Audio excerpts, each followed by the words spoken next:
खुलुमबाय स्टुडियो आं रबिन बसुमतारी। बे समाव कलकातायाव गोबांथार अखा हानायनि जाहोनाव बोथोरा जोबोर गाज्रि थासारियाव दं। नंगौ, थांनाय मोनायाव कलकातायाव गोबां अखा हानायनि जाहोनाव गोबां जायगाफोराव दै लोमसावदों आरो सुबुंफोरनि जिउआव गोबां गोहोम खोख्लैदों होनना सुलुंनिफ्राय मिथिनो मोन्दों। बोथोर बिफाना फोरमायनाय बायदिब्ला थांनाय 24 घन्टायाव नोगोरमायाव 251 मिलिमिटार अखा हादों आरो दासिमाव गोबां दै लोमसावदों होनना खौरां बिजोङा फोरमायदों। मिथिनो मोनबावनाय बायदिब्ला मोब्लिब गोहोजों बोजानानै दासिम 7 सुबुंफोरनि जिउ खहा जादों। गोबांथार अखानि थाखाय फरायसालिफोरखौ बन्द खालामनाय जादों आरो लामाफोराव दै जमा जानायनि जाहोनाव नोगोरनि हान्थामेलाया गाज्रियै गोहोम खोख्लैदों होनना मिथिनो मोन्दों। मख'जाथावदि गोबां थावनिफोराव मेट्र' सिबिथायफोरखौबो होबथानाय जादों एबा खम गोख्रैथिजों सोलिगासिनो थादों आरो फारसेथिं रेल आरो बिरखं सिबिथायफोरखौबो गोहोम गोग्लैदों। लोगोसे गोबां जायगायाव मोब्लिब गोहोआ बन्द जादों आरो न' बांफोराव दै हाबदों होनना सुलुङा फोरमायदों।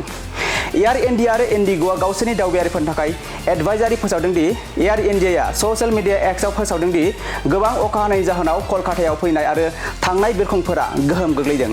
एयारलाइन्सआ बिरखं गाथोनाव थांनायनि सिगां फ्लाइटनि थासारिखौ नायनायनिबो सुबुरुन होदों होनना फोरमायदों एयार इन्डियाया। खुलुमबाय स्टुडियो आं रबिन बसुमतारी। बे समाव कलकातायाव गोबांथार अखा हानायनि जाहोनाव बोथोरा जोबोर गाज्रि थासारियाव दं। नंगौ, थांनाय मोनायाव कलकातायाव गोबां अखा हानायनि जाहोनाव गोबां जायगाफोराव दै लोमसावदों आरो सुबुंफोरनि जिउआव गोबां गोहोम खोख्लैदों होनना सुलुंनिफ्राय मिथिनो मोन्दों। बोथोर बिफाना फोरमायनाय बायदिब्ला थांनाय 24 घन्टायाव नोगोरमायाव 251 मिलिमिटार अखा हादों आरो दासिमाव गोबां दै लोमसावदों होनना खौरां बिजोङा फोरमायदों।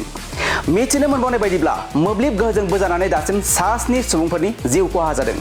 गोबांथार अखानि थाखाय फरायसालिफोरखौ बन्द खालामनाय जादों आरो लामाफोराव दै जमा जानायनि जाहोनाव नोगोरनि हान्थामेलाया गाज्रियै गोहोम खोख्लैदों होनना मिथिनो मोन्दों।